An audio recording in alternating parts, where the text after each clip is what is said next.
Are you sure? Yep. Okay, I just did it. Nice so job. dramatic. I hit that record button. Boom. So good. Yeah. Like a pro. You should be hired just to hit the record button.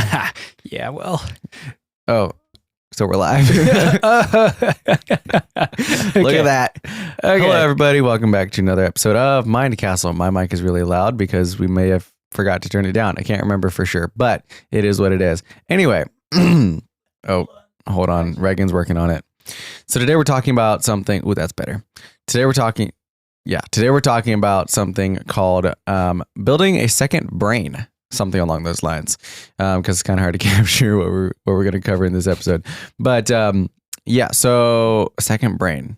I mean, I can barely keep track of my first brain, the one I currently have inside my head. So could you maybe tell us what this second brain idea is? Is this like Neuralink or whatever Musk is doing? Oh, okay. I didn't even think of that connection. Oh man. So Elon Musk, we did an episode on Elon Musk and first principles. And anyway, it's good stuff. And yeah, he's building a brain interface. Basically, they implant it into your brain. It's called Neuralink. This is not about that at all. Okay. In the slightest. So Neuralink is terrifying. I'm not very thrilled to have a computer chip embedded into my brain. Scary stuff. Don't do it. Yeah. Not recommended. So I first ran into it being called a second brain on a YouTube channel from called Ali Abdal. He's a medical doctor in the UK, studied at University of Cambridge, and he started out his channel doing a lot of study tips. And one of his concepts is this second brain. What is it? Well, okay, so and there's so many. This is a huge thing out there if you want to study into it more. We're just very briefest of introductions here and a little more how we use it, so it's helpful for y'all. So basically, the premise is our brains are good at thinking of things. Human beings are very creative. But here's the problem. Our brains aren't particularly good at remembering stuff. Mm-hmm. Like generally, I mean, how many times do we forget our keys or like we just, what was the name of that person that we literally met 3 minutes ago? Bubba. Now, what? Bubba. Okay. Oh, yes. I always forget. Oh, man, that and Sally. Anyways, so there are ways to improve your memory, which we're going to do some episodes on that. We've been reading some books about it. We've mentioned it on this podcast. You can build an incredible memory, but it takes a lot of work. It's not the photographic or perfect word for word memory is not something our brains were just designed to do. It's just not how we work very well.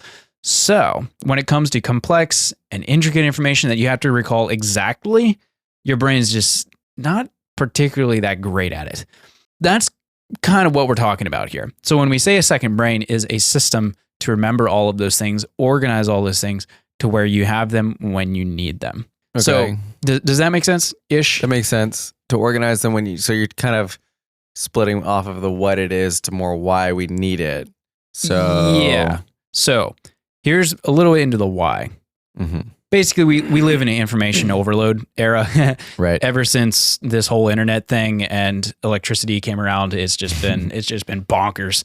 And there's just no way you can remember everything, which in some ways is really good. Because how many of us? I mean, you don't need to remember all those funny cat videos you watched on YouTube. Seriously? Nope. Don't watch funny cat videos on YouTube. Your time is way more valuable than that. But anyways, we cannot possibly remember all the information we encounter in a day. And most of it we don't need to remember. But how many times throughout the day or the week, you're like, ooh, that's a really neat idea. Or I've never heard of that. I want to remember that. Mm-hmm. And 7 minutes later, like, what was that thing I was trying to remember? You forgot. Right. The idea behind a second brain is every time you hear something or learn something or encounter an idea or have a conversation, things that you're like, ooh, that's important. I need to remember that. It could be anything from a phone number to someone's name to an idea to something you heard on a podcast. You need a quick capture way of storing that. Grabbing that thing before it goes away, basically. So whenever I read, it's very simple. Take a pen, mark up your book, star it. Oh, that's really cool. I want to come back and remember that. And then after I finish the book, I'll come back, put it into a notes system. Like literally that's what I'm using right now. I was sitting in the coffee shop and I was thinking about building a second brain because I've read about it a lot. And so I was like, I should throw some of this together. And here I have it in my notes system. Hey, we need to do an episode. Boom, I could pull it right up. I didn't even have to rethink all that stuff because my brain didn't have to remember it perfectly. I had it already outlined because I captured that. So quick capture, You want it to be accessible anywhere. So preferably something that works on your phone and your computer. I'm thinking digital options. A paper notebook isn't a great idea for writing down stuff because unless you physically have it with you, you won't be able to remember it. Mm-hmm. Or you won't. Which some people do. Some people are big on analog, like writing stuff down physically. Mm-hmm. Which, to be fair, has some pretty distinct advantages in some ways. In some ways, but I really ran into this in college. I would take paper notes, and I'm going to do a research paper, and I'm at the library or I'm at a coffee shop working hard, and oh man, I don't have my notes. Yeah. Or I put the wrong notebook in my backpack and the correct one's back at home. Or you can't find what you want. Oh, yeah, and you can't search it. Oh, it's so frustrating. So when we think of our brains, they're basically an interconnected superhighway of information that's flowing all the time. Information you're seeing, hearing, tasting, touching, all your senses at all these times. It's just flowing all over your brain. And the human brain is incredibly good at pattern recognition. Yes. Because it's really important, especially like, back in the day when we like lived in the jungle or this, Sahara or whatever. You needed to be able to spot, ooh, that's a dangerous, serpent coming to get me. You needed to have good pattern recognition. So whenever we encounter ideas or things that have similar characteristics, our brains are really good at sorting them out. Problem is, if you never remember this stuff to begin with, you're in a bad way. So all that to say, when it comes to the second brain, quick capture things that you need, easily accessible. It needs to be able to be organized and labeled in an appropriate way to where you can actually find the stuff you're looking for. What's the point of taking the notes if you can never find them again? Happens to me all the time. You want to be able to store all kinds of major formats. So like pictures, text, video, web links. You read something on the internet, it's like, oh, that's really cool. Instead of having about 7,000 bookmarks like I used to do, I can catalog it in a system to make it easier to find, basically. And the idea is theoretically it should scale over the span of your life as you add more information, and it should all be in one place. I don't know if that even makes sense, but. Oh yeah. And here's the thing, you're going to be using this ideally for years to come, or it should be. So you want to build this thing well. This is actually probably something that's really helped my life more than most, because I just didn't keep track of stuff very well, like things I was learning and what I was processing through over the years. And now I go back and try to find stuff, and I can't. I'll be like, oh man, I remember I had this really neat idea, or I read this really awesome book, but I can't remember the title. Or I can't remember the main concept I pulled from that book. I'm like, I lost the copy or whatever. It's so annoying. It happens to me a lot, but now I've started making a very intentional effort. I listen to a podcast. I'm like, oh, that's a really neat idea. Pause, thumb it out real quick on my phone, write it down somewhere or something, and put it into my notes system and make it in a way I can easily find it. Or, I script out a podcast or a video from a YouTube channel. I store that somewhere. I can refer back to it in the future. It's so handy. It's so handy. So that's how I do it. Just like that. Yeah, just like that. What do you think? Well, it's probably more confusing than helpful. That sounds really cool, but how do you actually use it? Because I mean, unless you just use like notes tab on your phone, and then later when you actually have time to categorize it and place it where it needs to be, then that would work. But like for me, it's like, oh, I heard this really, really cool fact about blah, blah, blah. Ooh, I should write that down. So it's like, all right, go to my Notion, go into this page. Oh, wrong page. All right, we're going over here to productivity, YouTube videos. Which YouTube video? Oh, this is an idea. Am I going to make a video on this? No? Okay. All right. Which page should I put it in? Third one. Which emoji should I put with it? Oh my word, bro. You're way. Okay. Basically what I'm saying is like, when you have such a complex system of using stuff, how do you take a random thought from Joe Blow over here when he said something interesting about physics? I don't know. You really had to think about that. Joe Blow, who says something fascinating about jellyfish. Okay, that's better. I love Fun fact, jellyfish. did you know that we have some freshwater jellyfish up in Indian Boundary? Snap. Yeah, it's pretty cool. See, I just learned something new. Jellyfish are awesome. Now, if you were going to write that down, where would you put it? Okay, where's my phone? I need to demonstrate this. Where's my... Oh, there it is. Lost the phone. So here's the thing with your second brain system. Again, it needs to scale really well because you're going to be using this for a really long time. And I'm talking like you're storing all the things you want to remember and catalog. Like it needs to have that level of capability, but it's got to have quick capture. You got to be able to, oh, that's a really neat thing. And you like screenshot it on your phone and can save it. Boom, right there, done, moving on. But you don't want it to be a way where you have all these notes and all these screenshots and neat ideas you thought of. Oh, that's a cool quote. And you write it down and they just get lost in the ether and they're just buried under thousands of notes. You have to have a way of organizing this stuff and actually making it meaningful. Like that's the problem with with our brains in some ways. Our brains are amazing, but they are so full. It can be hard to pull out the meaningful data we need on demand, so to speak. So it's like, I'm making a video about such and such. I know I've read this or watched a video about it, but it's not like our brain can just automatically, bing, just pull it right out. Right. If your second brain system is set up properly, it should be literally that easy. It should take you no more than a couple of seconds. So good search features is really important. Right. But for myself, so I personally use Notion, but there's a ton of note-taking second brain-ish type apps. It's like a whole thing, and you can Google it. A great place to start is August Bradley's YouTube channel. He's big on Notion, but he talks about a few others. There, Roam is another app that people use. Again, it's got to work on all your devices. So I'm often working in my office, and so it needs to work well on my computer, but I need to have it on my phone too, for example. So what I do is I have a quick capture setup in my Notion. So I think of something really cool, like, oh, sweet. I just quick type it out, enter, done, over with. And at some point throughout the day or a few days later, I'll go through all of those and put them where they belong. So then I have a whole section in my Notion that is simply for just notes, like just stuff that popped into just my brain. Raw brain data. Yeah, it hit my radar some way, and it all goes in these notes, and they're all, organized in a way that I can find. And once you set it up once, it's pretty easy, and then you can always search for it. But then more things I want to sit down and really get deep in, like my book notes, those are in a separate place, for example. But those are all, organized by the title of the book, obviously, and some other things that make it really easy to find. Like last episode, for example, we were talking about goals and life transformation, becoming who we want to be. I was like, I read about that. This legit happened. I read about that in the book Atomic Habits. That's kind of okay. I think that applies to what Austin's saying. So while he was doing a piece, I pull out my iPad, go into my Notion app. I'm like, well, I know my book notes are right here in this big tab called Book Notes. I click it, scroll down, find Atomic Habits, click it, scroll down, boom, and right there it was in my notes. And I was able to whip it out right there live on the podcast. And I had exactly what I needed. That's what I mean when I'm saying second brain. Because there's no way I would have memorized that quote perfectly. Like I was reading a chunk of the book. So it's not like you can there are just limitations of how much information your brain can pull out at any moment. But that's how usable it needs to be. You're sitting on a podcast and 5 seconds later, you have your note and you're right there, ready to roll. If it's not that usable, it's too complicated.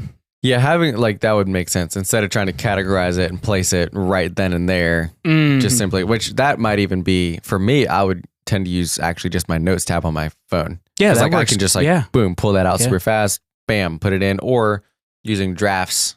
It's a good voice to text thing that I can use on my watch, my Apple Watch, while I'm driving or something. Yeah, that makes sense. But the other thing though, so it needs to have quick capture, but it also needs to have good long-term storage. Well, you don't that's where you transfer it to something more systematic, like Notion or whatever you use. But the transfer needs to be very easy, or you'll probably never do it. Well, yeah, but how you just prop open your phone, boom, put it in.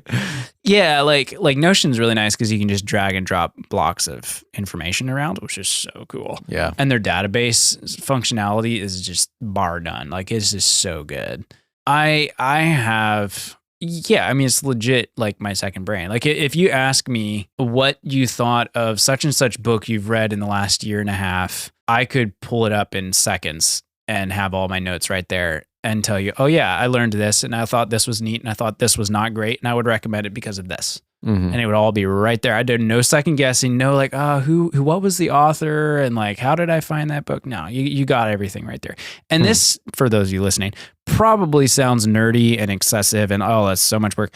It is actually not. Once you set it up the first time, it is not that much time. It takes time to transfer all your notes. Transfer them to where? To your Notion. Okay, when I transfer my notes from a book that I read to my Notion note-taking bits, unless I take way more notes than you do, I'm working on that I worked on it almost probably 40 minutes this morning and didn't even get close to finishing my book. What? Whoa. Yeah. You took a lot of notes. Yeah. See, here's the other thing. You want to be inputting meaningful information that you will use. Right. So the thing with book notes, some books I just don't take any notes on, or I take very minimal, so it's Right. not like I need to remember just loads and loads and loads of stuff, but I'll at least keep a little something. Or most podcasts, I'm not taking notes on most of my podcasts. There's a sweet app for that actually that's designed to take notes within podcasts, that's which pretty is cool. which is amazing. And then you just port those straight into Notion. It takes like 3 seconds. Again, this sounds nerdy and weird, but you'd be amazed how handy that has been, where I'll be like, man, I know I listened to that somewhere and someone's asking me about this concept, because I'm involved with, training and leadership and a number of things. And so it's important for me to be able to find this stuff. And I'm guessing most people don't need as excessive of a setup, as I have.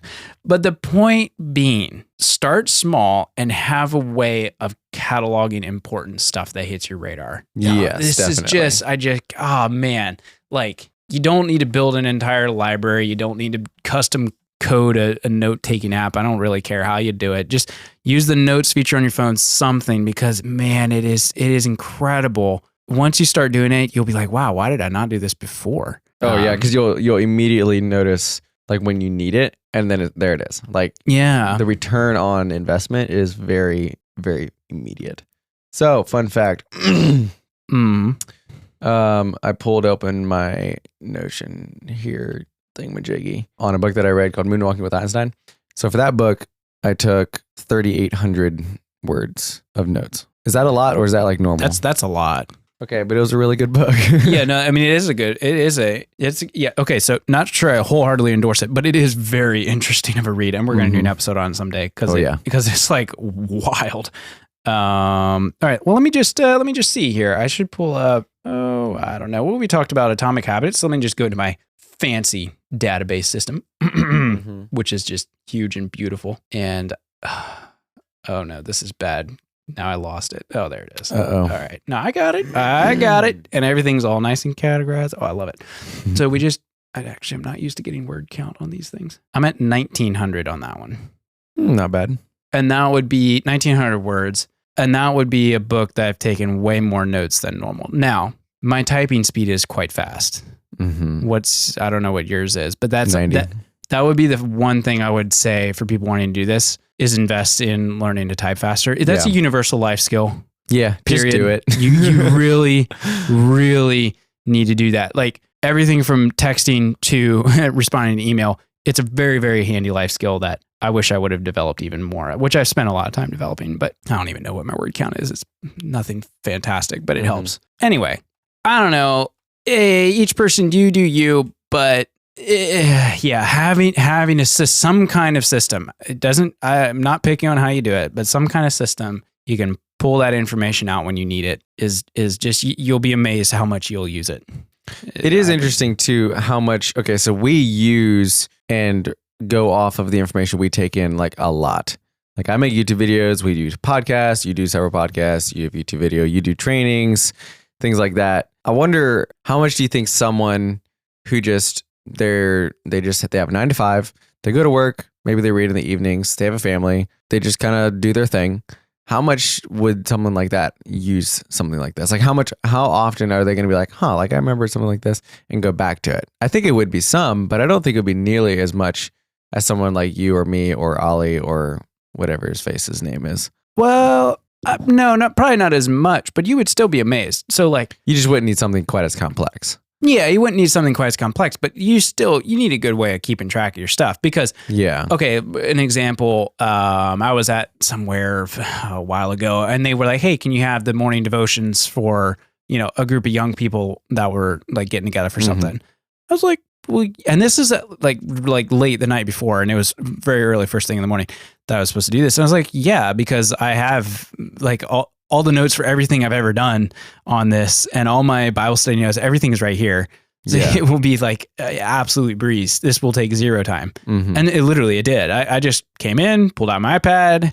And I mean, I took some time to think about what I wanted to share, I guess. But I was like, here's my list of all the things that I know I've studied, I understand, I'm comfortable sharing. I didn't have to come up with something new. And maybe, and it's okay to come up with stuff that's new, but just little things like that were so handy. Or even little things like remembering people you meet and where you meet them. Hey, writing that stuff down does not hurt. You write that down? No, not necessarily always, but I have I keep track of every person's contact and notes of like how I met them and stuff. Like I really try to keep track of that because that's important. See, I remember names, but I don't quite remember where they would be from. Now, like if it's people that are in my life, like family or cousins or friends, like that would be a little different, like learning the birthdays and all that fun stuff.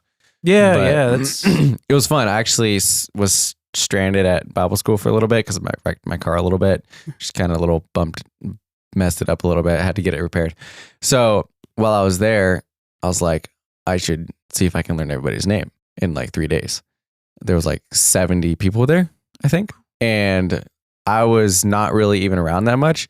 So I got a picture of the roster, went over it a few times, whatever, sat in on a couple classes. And in 3 days, I think I learned everybody except 2 of the guys, which I learned, I think, later, and 7 of the girls in just a couple of days. But would you still remember them? Most of them I would. So, for example, there was a class that I sat in, and I think I could name everybody in that class. It wasn't that huge of a class, but if I met them, I'm pretty sure I could remember them.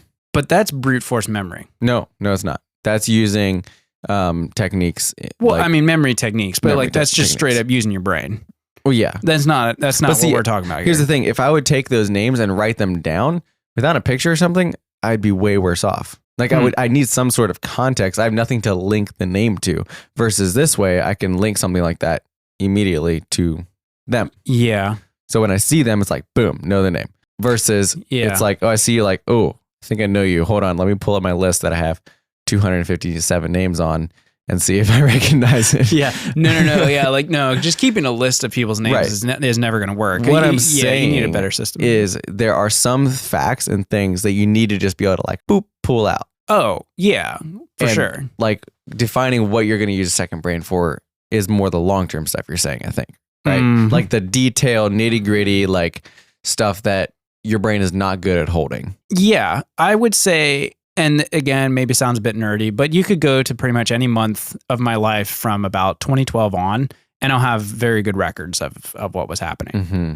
I'll have messages, I'll have photos, I'll have it all nice and organized. I will have notes. I've got stuff piled up all over, and I don't think I spend that much more time on it than anybody else. I bet you do, though. I don't think so. See, you're working at your computer, so if something pops up, it's as simple as hitting like control or like shift control or alt tab and just like boom, put it in somewhere. Well, yeah, but like anybody could do this. Like we all have phones in our pockets. Like you can keep notes of stuff. Now organizing it might take a little bit of time, but it is incredibly neat to go back in time 10 years and see pictures and read documents of like, oh yeah, I was thinking about that. Oh yeah, I met this person. Mm-hmm. Hey, I exchanged this email, thread with this person. Wow, I forgot about that. That's really neat. I wonder how they're doing. Hey, I should email them again. Like that kind of thing happens to me like a little, like all the time. And it's really fun. Mm-hmm. And again, yes, I know because of my lifestyle, I'm able to do it probably more than some,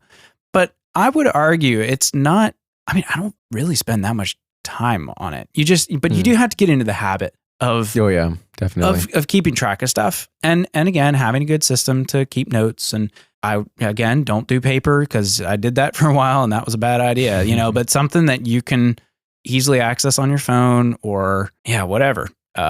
Jotting down those ideas as they pop into your brain. Man, I've had so many times when ideas popped into my brain, I didn't write them down and they're gone forever. And I'm like, man, that could have been a really good idea. Like I might have wanted that too. Especially things that you are curious about. Oh yeah. Man, if you have questions about stuff, like those are like the must write downs. Some stuff like, a random fact of whatever, something that happened in Paris in the middle of 1872. It's like, okay, that's really, really interesting. And it's probably good to know. But I would take I wonder how this and this affects the way I do this specific action. Like I would way rather remember to research that later than to remember to research like some obscure fact that's not going to affect my life in any way. I kind of collect obscure facts. Yeah, I know you do. So my note-taking system, this took me all of about 5 seconds to find. I have a whole sector called historical oddities. Did you know? This is fun facts now, but this is what I'm saying. this is stuff I would have totally forgotten, and it's so cool. I might use this one day. Did you know during the Cold War, Pepsi, like the soft drink company, was selling their product. I forget to which country. I could read it. I have it all in here, but I'm just reading the headline. Had some outstanding debt with some country, and they're like, we can't pay you, but we will sell you all these old Navy ships. And the company of Pepsi in the mid 1900s had one of the largest navies in the world. Whoa. Yeah. Like to the point that the world governments were like coming together and saying like, hey, you need to sell all these ships because this is really scary. Okay, another one. Did you know they were trying to make it an aircraft carrier? The biggest one ever made during World War II. One catch, they were making it out of ice. Ice. Yep. Why? Because you couldn't sink it. That'd be a cold ship to work on. Yes, it would. And I was like, bro, what happens when it melts? They straight up made this thing. It's fascinating. You need to look it up. It's so cool. Or they were making precision guided missiles, right? Mm-hmm. Very latest technology. And the thing running in the front, you know, instead of some advanced computer technology or circuitry that they were inventing, this is World War II, you know? Mm-hmm. They used pigeons. Pigeons. Dude, yeah. To guide missiles in. And they got laughed out of town, but they're like, no, this totally works. And no, nerdy stuff like this. This is fun facts. See, I hear stuff like that. And I'm like, that's kind of cool. And so I literally just like screenshot it and just drop it in my notes system. You're like, hey, you never know. You might need it. I can literally think of 0 scenarios when I would ever need that. Oh, come on. Okay, so country of Australia. I prefer saving things that will stimulate my brain to dig deeper. Okay, That so did you know that in Australia, they declared war last century sometime. They declared war on emus. Okay, I didn't know that actually. Oh, man. I love that story. It's so cool. It's called the Emu Wars, man. Look it up sometime. It's fascinating. I don't know. These things probably are irrelevant, but having fun little things like that you heard and like, that's neat. Mm-hmm. And that's some of the spice of life, right? Oh, yeah. When you hear something like that, somebody, you know, this is all stuff like people have told me and I like Google it or something. And someone tells me, and in the moment, I'm like, that's super cool. Like, I want to remember that's really it. Hey, I'll tell that, you know, it's like at a dinner party or something. But if I never take the time to remember or like save it, you've lost what made that moment special or what made that thing special. So for me, it's like, okay, these are kind of nerdy and dumb and pointless.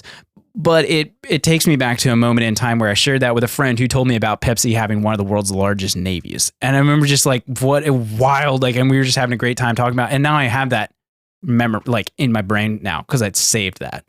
You know, that's kind of what we're getting at. Right. So I'm using it in some ways that are kind of silly. But the point being, it captures moments in time that will be lost in your memory because your memory is finite and it does fade over time. This is about capturing snapshots of your life. And that is one of the most important things you can do. Yeah. Because if you don't capture those snapshots, nobody else will. And when the memory goes away, it's gone. And maybe deep in your subconscious and pop back up a couple of years later, but like most likely. The perfect trigger comes in, maybe. Maybe. But if you don't take a very intentional effort to document and remember your life, both the really important ideas you want to remember or just fun, nerdy stuff like, you know, the emu wars in Australia or I don't know, the guy who invented the box, you know, that story, it's totally wild. I'll tell it some other Riveting. time. Yeah, riveting. I was like, that's exactly what I thought until I read this story. It was like, bro, this is so interesting. Anyways, that's a whole other, anyway, okay, we should probably stop now. But that's my point. Yeah. Remember your life. Mm-hmm. And remembering your life takes a system and it takes work. And it's totally worth doing. So, you ever wonder who's going to have access to your Notion system after you die?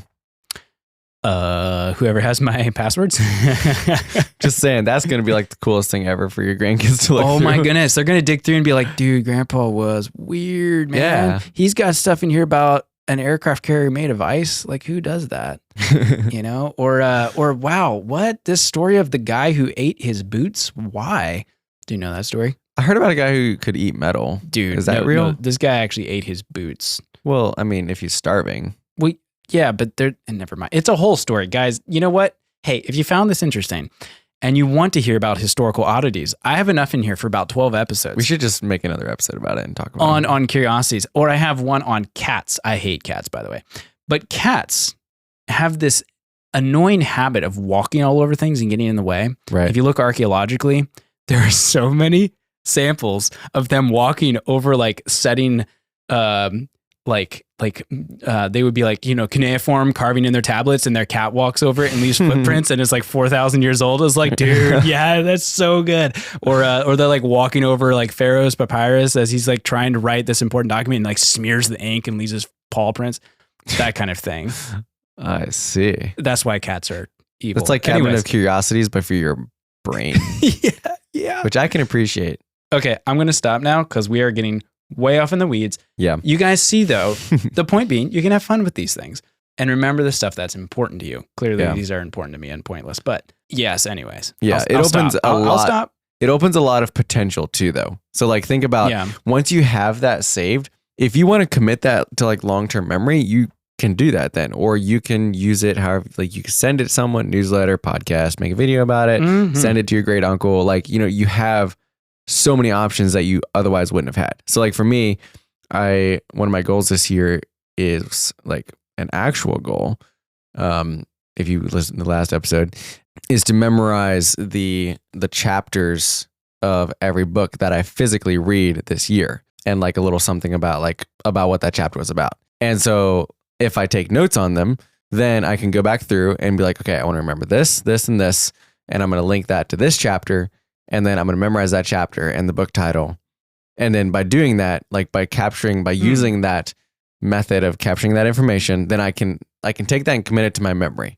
Or, basically possibilities are endless once you do the work of actually getting it down. Then you can transfer it, you can use it, you can whatever. What's the point of having the knowledge if you don't store it in a usable way? Exactly. And that's kind of what what I want with being able to remember the books is like, man, there's so much stuff in here I want to remember. Like all this time where I'm like, I just need to pull something out. Now I can, which is cool. Like the other day I was taking notes on a book and I was like, oh man, I know that there was this other book.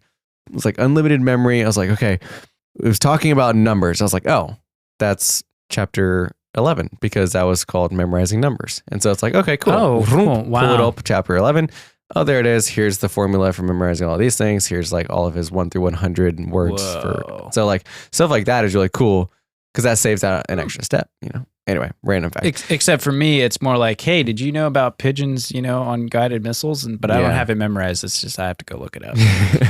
Dude, come on, pigeons? Like really? I mean, yeah. Really? Yeah. It's the weirdest story. Poor pigeons. They were just trying to live their lives. Why? Poor pigeons. Poor guys. Anyway, if you guys enjoyed this episode, please leave us a 5-star review. It helps us a lot, actually, believe it or not. So, and if you are building a second brain currently and you have any advice for other people or for other videos we could make about it, or if you'd like to hear other videos, episodes, podcasts, whatever. If you'd like to hear more about how we do this, feel free to send us an email. We love hearing from you guys. As always, you can find us on all of the interwebs at our names. Reaganschrock.com is Reagan's website. AustinSchrock.com is my website. Very original. We're on YouTube. My YouTube is currently tanking. Reagan's is currently exploding. So it's pretty much great. That's probably an exaggeration. But anyway, thank you for joining us for this episode. We will see you in the next one. You'll hear us in the next one. Yeah, something like that. Anyway, just cut the episode.